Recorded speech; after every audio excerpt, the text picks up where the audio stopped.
This is Kat. And Nat from the Mom Truth podcast. Does your little one love Paw Patrol? What about dinosaurs? Well, the new season of Paw Patrol is here, and guess what? It's a dino rescue. I can't wait for my kid to watch each episode 10 times a night. All of your holiday and birthday gift shopping is pretty much done because, of course, there are a whole new batch of dino rescue toys, and for a limited time at Target, get 15% off the new Paw Patrol dino rescue toys with the code PAW15. Check it out. It's gonna be pawsome.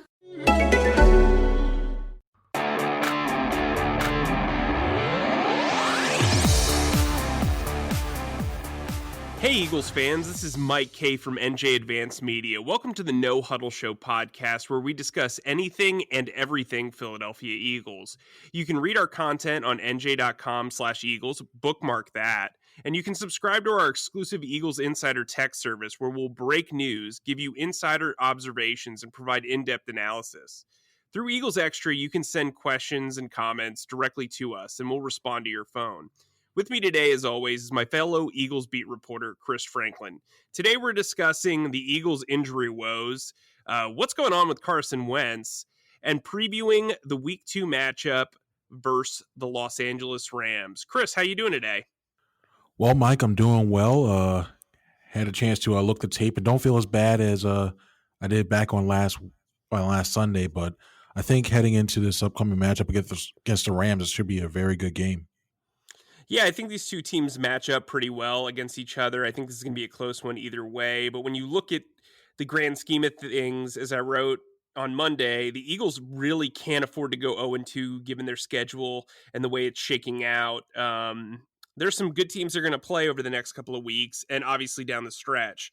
The Rams are coming off a win against the Cowboys, but they're also coming off a night game on a Sunday. They're going to have to, for one, the Eagles are going to have fans in the stands, but they will have the advantage of playing a West Coast team at 1:00 on a Sunday. That said, that advantage hasn't really helped them when they've played the Seahawks or a lot of other teams for that matter. So I don't know how much of an advantage that is, but the Eagles will take any break that they can get. And in speaking of breaks, there's a lot of injury updates, as I said before, with the potential returns of Lane Johnson and Miles Sanders and maybe even Derek Barnett.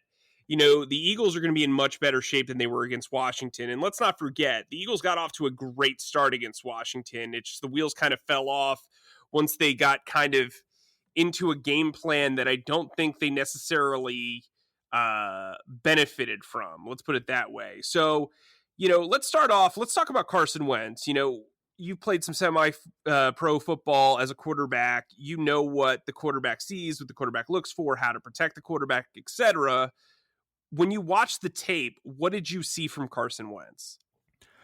The more and more I looked at it, I saw a guy who, as the game went on, he wasn't settled. I think once he got hit a couple times, he wasn't really settling down and throwing the ball well and setting his feet and following through. I thought that was one thing that he definitely saw. And it doesn't help whenever you see three guys. I think there's one time there was a jailbreak about 3 or 4 guys that were right in his face when he was on that sack. It doesn't help you when you constantly see pressure over and over again.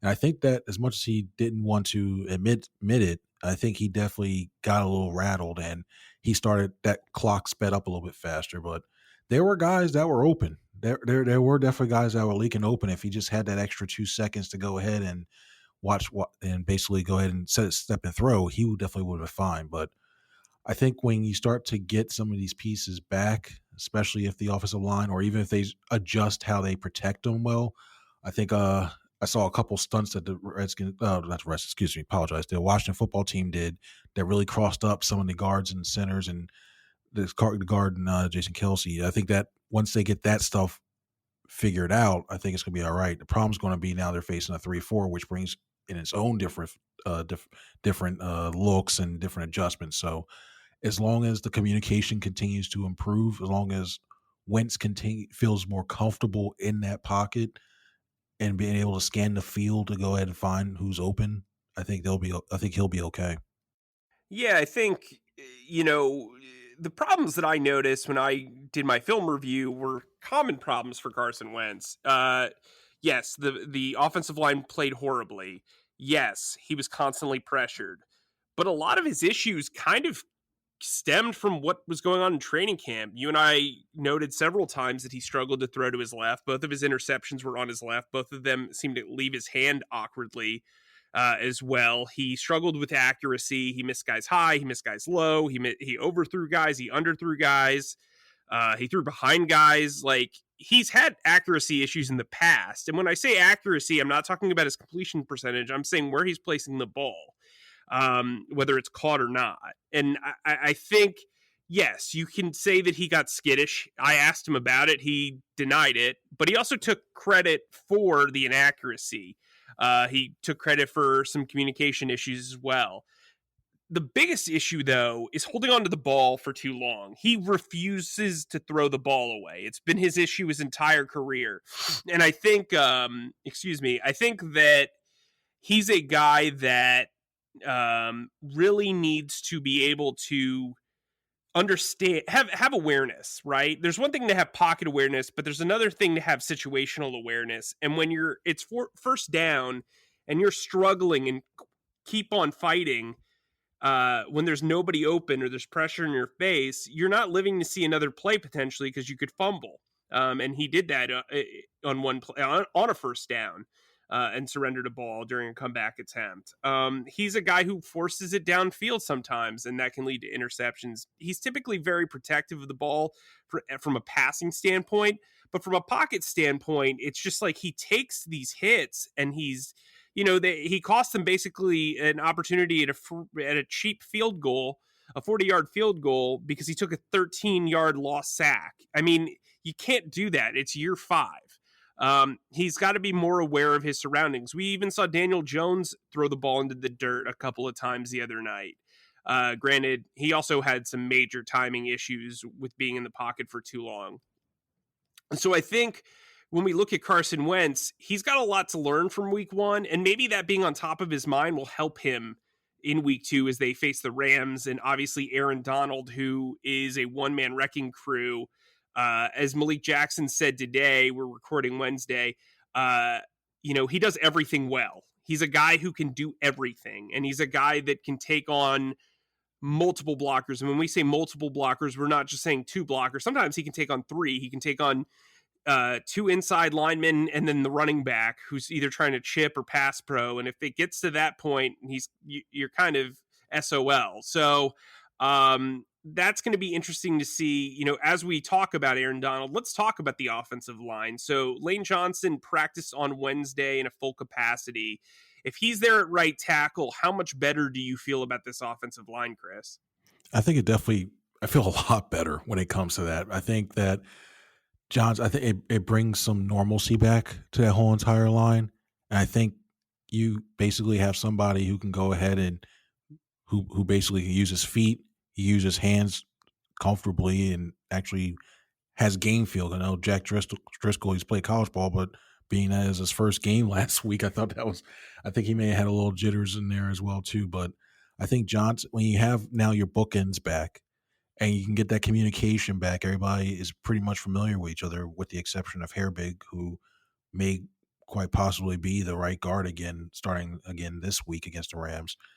I think that for the most part, having 4/5 of your line knowing each other pretty well, I feel a little bit more comfortable. I think they can go ahead and they just have to iron out some of these things that were plaguing them last week. And as I said before, when it comes to especially when it comes to stunts and blitzes, but I feel a lot more comfortable with Lane Johnson back to not having 2 first-time starters on the right-hand side and instead having a Pro Bowler in there along with Herbig, I feel Johnson can help Herbig out a lot.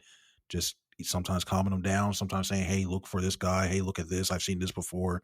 Watch that. I think he'll definitely be able to help out, and it'll be a trickle-down thing along the whole entire offensive line. I think one thing that stood out to me when rewatching the game is Jason Peters got worked by Chase Young, Ryan Kerrigan, Montez Sweat, you name it.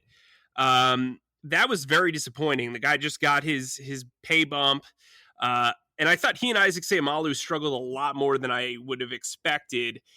Granted, Washington has some great pass rushers, but still, it was just, both of them were like turnstiles. Jason Peters was listed on the injury report on Wednesday with a knee injury, and he was limited in practice. I think he'll play, but I mean, Jason Peters with a nagging injury or a lower body injury is always worrisome. I thought Jack Driscoll played very well for his first game ever at right tackle in the NFL. He had a couple of communication breakdowns, but he had some really, really strong moments. He put Ryan Kerrigan on his stomach on that 55-yard bomb to Rager. On the touchdown to Ertz on the first drive, he basically stonewalled Chase Young one-on-one. He's a guy that I think has a lot of potential, and maybe he's the swing tackle moving forward. I thought Jordan Milada, who came in at right tackle, he played 18 snaps. He played a lot better than I thought when I watched it live. When I rewatched, he got taken off his feet a little bit, but he kind of held his own. He only allowed one pressure, or at least one pressure according to Pro Football Focus. I'm not, it's hard to figure out when you don't know the line calls, but I thought Milada, given the circumstances, played relatively well. Doug Peterson, as you mentioned earlier, right to guard is Nate Herbig's job to lose. Now, I do wonder if they get intrigued by putting Jack Driscoll in at right guard. I thought Driscoll played well. He's extremely athletic. Maybe that's an option. He's got a background playing guard as well. And then, I think the big deal for this offensive line is getting the running game going, getting that momentum. It's something they really didn't get to do against Washington. And with Miles Sanders practicing in a full capacity on Wednesday, that's good news for not only the running back group, but the offensive line.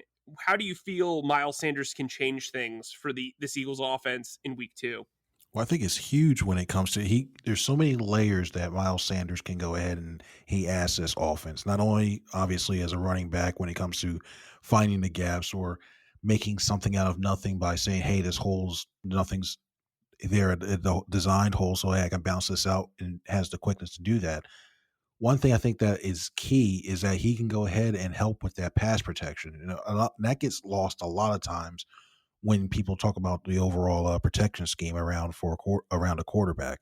And everybody thinks that, okay, hey, you know what? It's just Jason Kelce and there's 4 offensive line mates going ahead and calling. Running backs are in there as well, too. They have to go ahead and listen to say, hey, okay, the line's going to pick these guys up. I know where I have to go in and fill in. I thought there was a couple instances last week. I think Boston Scott had one, and I want to say Clement had one as well, too. Actually, both running backs had some trouble picking up blitzes in their coverage. So I think Sanders overall, I think he'll definitely assist in that, and it should be better in that too. And I think, especially when you're looking at when you're playing the Rams, I think that you go ahead and you see Sanders, his ability to catch the ball at the backfield, it's going to be key.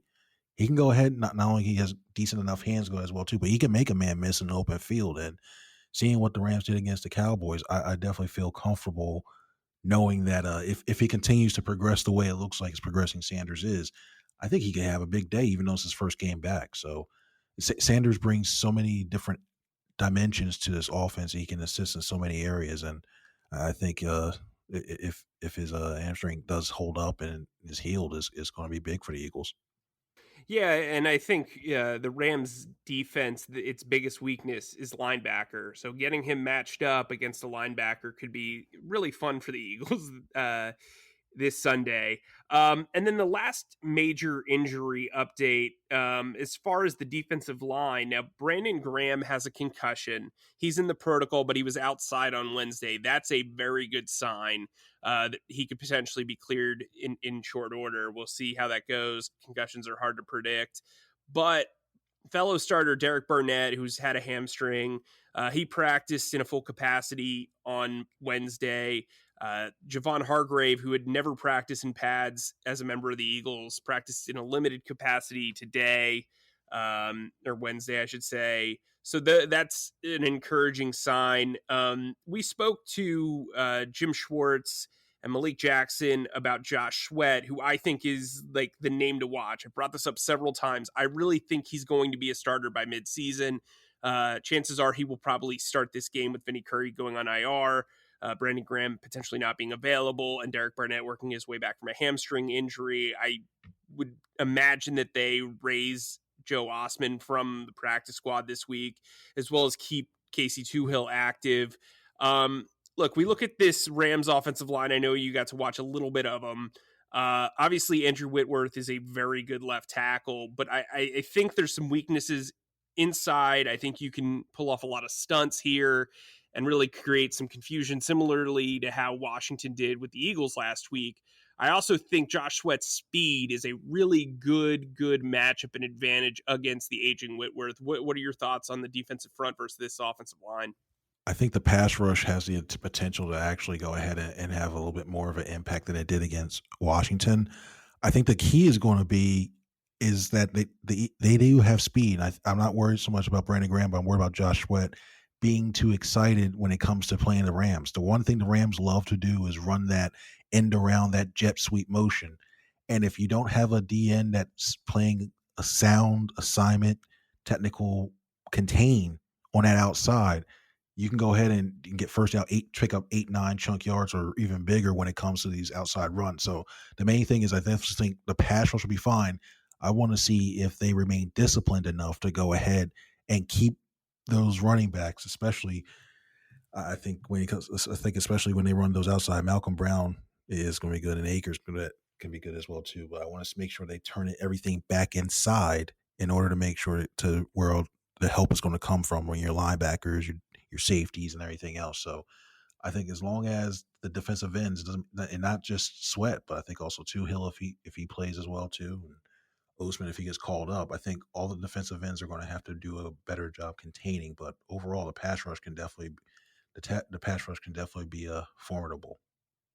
So you brought up discipline, and I wanted to talk. Look, Zach Ertz has been a major topic of discussion throughout this week. Before we get into our preview of week 2, or our full-on preview, obviously we've been talking about the Rams this entire show, but as we reported on Eagles Extra, there was a report over the weekend by NFL Network that Zach Ertz and Howie Roseman got into a bit of an argument in front of players and coaches on last week. I reported on Eagles Extra that the chat wasn't a confrontation. It was actually more of a spirited discussion. It was how it was put to me. I was told that a lot the angst of the conversation seemingly was elevated or made this. I'm trying to use words that can explain this a little bit better, but the gist was that this was more of a conversation about Ertz's feelings following his statement to the public, where he said that, or to the media, that he said, he didn't know if the feeling was mutual about him retiring in Philadelphia. Howie Roseman pulled him aside on Thursday. They had a chat. I was told that Doug Peterson and Jeffrey Lurie were involved in that chat, and that they all decided to focus on the game for week 1. Ertz obviously had a massive drop on 4th down, very uncharacteristic. A lot of fans have kind of rushed to judgment and said that he didn't look like himself. Ertz even admitted during training camp the contract talks kind of got to him. I'm beginning to lean towards this being Ertz's last season. He said he's going to play like it's his last season. I wouldn't be shocked if it was.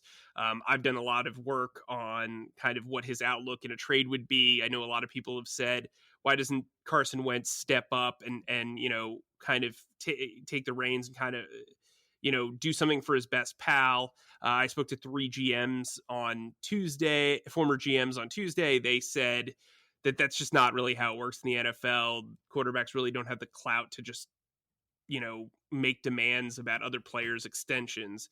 So Eagles Extra, by the way, make sure you sign up for it. You can do that at eagles.com/text.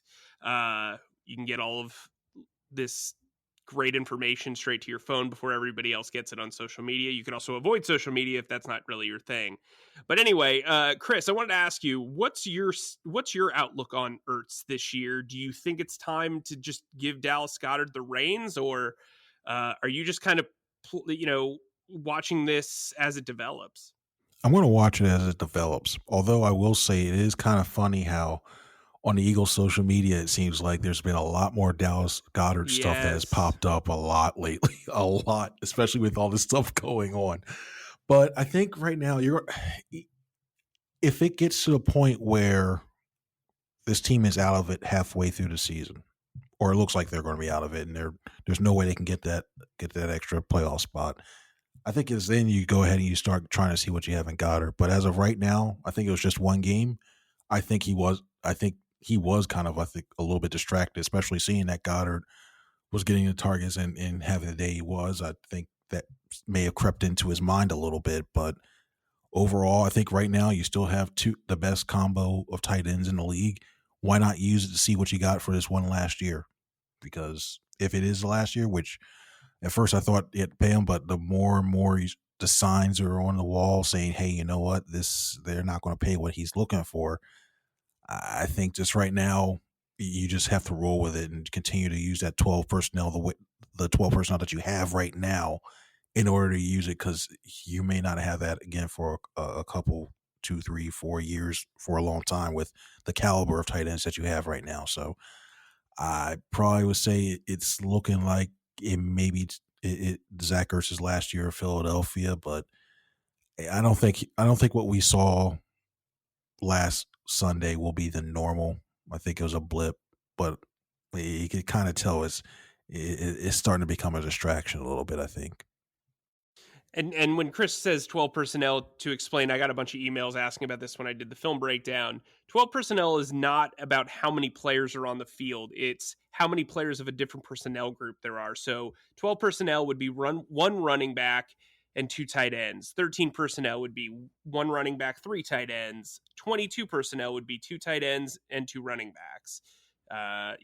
The normal 11 personnel is 1 running back and 1 tight end. So if that helps you, if you want a little bit more X's and O's explanation, that's what we're talking about. I was talking to former Bills GM Doug Whaley the other day, and he said that Ertz could potentially net a late first round pick, at the trade deadline if a team thinks it's one playmaker away. So that's definitely worth watching and monitoring, especially when you consider that the Eagles or his next team would need to sign him to an extension. So let's get into our preview of the Rams and the Eagles in week 2. I think quarterback, there's no contest there. I definitely think Carson Wentz brings much more heat and talent to the table than Jared Goff. That said, I think Jared Goff might have the better weapons. What says you? I think Carson Wentz definitely has it, and I think how do I put it this way? I think that the Eagles have the better weapons, but they weren't utilized as well as they could have been lately. So I think in that aspect, McVay is getting the most out of the talent that he has right now. So the Rams would have the advantage, I think, right now. I think when you look at how he uses Cooper Kupp, how he uses Woods, not just in passes, but also in runs and play designs, it's almost like when you hear Herman Boone in Remember the Titans says we only run 6 plays where we're going to do them well. That's what I feel like when we were watching the Rams. A lot of the same formations, a lot of the same stuff you see over and over again, but they're so disciplined. And you hear me talk about that a lot because when I see disciplined teams, the best teams are most disciplined when it comes to their fakes and carrying stuff out and snap, little things like that. When you see the discipline they run when it comes to their motions, when you see their sweeps and everything else, I just think that the way they're using it and the way they execute it is a lot better than a lot of teams in the NFL right now. And to the Eagle and for the Eagles' reassurance, the one thing that really got swept under the rug in this disastrous start to the season was the secondary played relatively well, especially relative to the past 4 seasons. I thought Darius Slay had a great performance. Avonte Maddox looked the part. Nickel Roby-Coleman's a huge contributor. I think Cravon LeBlanc played well in his snaps as well. And then I thought Jalen Mills and Rodney McLeod handled theirs. They had one breakdown in coverage with Logan Thomas scoring a touchdown in the second quarter. But overall, I think this secondary is up for the task against the Rams wide receivers. What about you? I think so as well, too. I mean, teams were going to start to target Avonte Maddox a little bit more once Slay was going to take away their best receiver. And I got to say this, I was thoroughly impressed with the way Maddox played on Sunday. When it came to the pass breaks up, he should have had an interception, but that's a whole. He definitely should have had an interception. If you ask him, he definitely believed that he should have had it as well too. But I think overall, with the way they were able to go ahead and play both not only man to man but also zone overall, and barring the Slay missed tackle that happened there. I think they actually tackled pretty well compared to what we used to see in the last couple of years. So I think there's a sense of optimism when it comes to facing against these Rams receivers. I mean, I think they match up decently against them as well too, and as long as they keep everything in front of them and continue to tackle on those short mid-range, on those screens and the short range stuff, I think they'll be okay.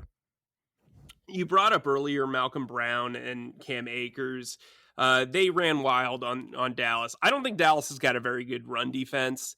The Eagles historically do. Obviously they were set up in their own territory. The Washington was set up in the Eagles territory quite often due to turnovers and poor play in the second half of last week's game. But I think overall, the Eagles historically are a very good run defense. I thought Duke Riley and Nathan Gary both played well against the run last week. I think that's where the Eagles are at an advantage. If they can make the Rams one-dimensional, the window dressing, I guess you could say, of what Sean McVay does kind of goes out the window. Obviously, Doug Peterson and Jim Schwartz have done very, very well against Sean McVay over the last few years. They didn't play last year, but the first 2 years, the Eagles won both games on the road. So I think that's worth noting. I think Schwartz matches up well against what McVay typically wants to do because Schwartz is so run-oriented, or run-stopping oriented, I should say. Malik Jackson looked good last week. I thought Fletcher Cox played well. I think this is going to be a really good matchup for the Eagles' run defense against the Rams. Akers really isn't a world beater. I know Malcolm Brown had a good game against Dallas, but I really think the Eagles have their clear advantage run offense versus run defense when it comes to Philly's defense. What about you? I think they definitely have that as well too, and it's going to be really key to see what these linebackers do. This is going to be the first game they really going to have, I think, a challenge to go ahead and see if they're up to it, because not only do you have, as we talked before, you have all these weird motions and shifting and everything else when it comes to that. They're going to have to go ahead and watch that. I think they're going to have to use their speed to get out to the curl of the flats, because Rams sure do like to run a lot of screens and counter screens and screens. Like, there's, I think I counted like about 5-6 different versions of screens they ran. Is what it was. It was pretty impressive the way when it came to the play design. So I think overall, I think the linebackers are going to be important, especially covering that curl flat area. But I think when you look at the run defense itself, as you said right now, Ford, I think the Eagles do have an advantage there. I think Malcolm Brown's nice, but nothing to write home about. I think Cam Akers is a decent change of pace back. I think the key is going to be making sure they don't get sucked into the play action game as well too. I mean, if the Rams start to go ahead and establish a run and even 3-4 yards at a pop, that's going to open up so much of their other play action pass game as well too. So the key is going to be stopping the run early or first down or second down, stopping the run, limiting them to, I say, probably about 4 yards max on the ground between the two downs to go ahead and make it a little bit tougher on Goff and force him to put in obvious passing situations. Now, before we close out, a big criticism of Doug Peterson's play calling this week was not rolling Carson Wentz out of the pocket. They're going to have to do this against Aaron Donald. Like, he cannot sit in the pocket because he will not be able to step up. No matter how good Jason Kelce is, no matter how much Isaac Seumalo improves, and no matter how much Nate Herbig steps up in week 2, they need to roll him out of the pocket. They need to get him throwing on the run and getting him in space, because while the Rams' edge rushers are fine, Michael Brockers and Aaron Donald are what stirs the drink for that defensive line. Doug Peterson's excuse was that, they weren't doing very well on first down, so they wanted to find other means of kind of getting guys open and creating time. But I really think the key to this game is rolling Carson Wentz out of the pocket, getting to the edge of the pass rush and kind of just throwing it down the field. What's your take on that? Last thing you want to do is, especially when you have a pass rusher to the ability of Aaron Donald, is have a quarterback stand in one specific spot. And when you have a mobile quarterback in Wentz, you have the ability to do the rollouts. You have the ability to run the whack, stuff like that. And I think for some, I don't know what it is. For some quarterbacks, it's just like, hey, you know what? I need to feel in pocket to be great. Some quarterbacks just need to be on the run or rolling out and throwing on the run. Wentz just seems to be one of those guys who doesn't like to be confined inside the pocket. So I think it's going to be key.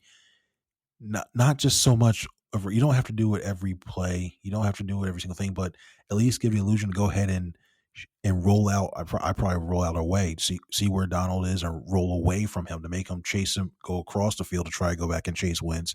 And I also think it helps out your offensive line too. I think you go ahead and just slide the protection over and just make sure you go ahead and don't have to worry about just constantly just standing in one little area and absorbing a pass rush and trying to figure out what's going on. The rollout is going to be key, and especially when you flood the receiver one side over with the receivers as well too. If you go ahead and roll them out and you have, say, a Ertz or Goddard coming across the middle of the field, you have a deep option as well too, and say like a Deshaun Jackson who may be running a post, or maybe you have a Rigger running a seam route and you have somebody else going to come back. Like maybe that JJ Arcega-Whiteside, who actually still is on the team. Maybe you actually get some stuff going on. So I think I hope that Peterson does call a few more rollout plays to go ahead and just basically save Wentz and help out this offense. All right, so to close out, I think we both have the Eagles bouncing back in this one. Really quickly, Chris, why do you think the Eagles win this game? Well, I think they'll actually learn from mistakes and actually control. I think possess the ball a bit more and like pay more attention to the ground game. I think they're in Sean McVay's head a little bit. I think they have a good feeling for them, and I think they'll go ahead and control the ball a little bit more when it comes to the ground game. I think they'll take a couple shots overall. I think the rookie receivers, Rager and Hightower, I know they had a rough couple of days. I think they got the jitters out of the system right now, and they'll go ahead and contribute a little bit more. And as we saw beforehand, when it came to Zach Ertz, I think he's not going to have at that less of a performance. I think he's actually going to. I think he'll be the main focal point this week. So I think coupled with all that, with the defense continuing to play at the high level they did, I actually have them winning by a late field goal. So all of our fellow beat writers and you predicted a game that scores over a combined 50 points. I just don't see that. I didn't see an explosive Rams offense. I don't think the Eagles are really in tune enough to really put up a ton of points. That said, I do have the Eagles winning 20-16. I think it's going to be a low-scoring affair, and I think it's going to be a grind-out sort of Miles Sanders dominant game. Look, here's the thing. There's no way the offensive line could be worse than what they were in Washington. There's no way that Zach Ertz could be worse than he was in Washington. There's no way that Carson Wentz really could be worse than he was in Washington, and they only lost really by 10 points. And frankly, they should have only lost by 7. So I feel good about the Eagles. I think this is a game they need more than the Rams do. They really need to bounce back here. The division, if they can win this game, everybody at best, unless the Redskins win in week 2, will be probably 1-1 at the end of the weekend. Or sorry, Washington. Yeah, it's still, your brain's triggered to one thing, unfortunately. So apologies. But anyway, unless Washington can carry on their goodness and get the type of field position that they got last week, I expect everybody to be 1-1 in the division this week. I think it's one of those things where if the Eagles can stop the run in this game and Jim Schwartz can do what he typically does against Sean McVay, you are going to see this Eagles team bounce back and win this one. I think the defense is going to carry the offense early on in the season. That's what I thought from the beginning. I was shocked at how quickly the Eagles were able to score last week, but wasn't shocked that they fell apart down the stretch. I just don't think this offense is going to put up a ton of points in the first few games of the season just because of the rust factor, the injuries, etc. But I do see the Eagles bouncing back this week. For Chris, myself, we are really happy that you guys have been joining us this season. We're going to continue to crank out the great stuff on Eagles Extra, which you can sign up for on NJ.com/text. You can download us wherever podcasts are available. We will see you Sunday, or you'll hear us Sunday in our post-game pod. Hope you guys have a great weekend. We'll talk to you Sunday.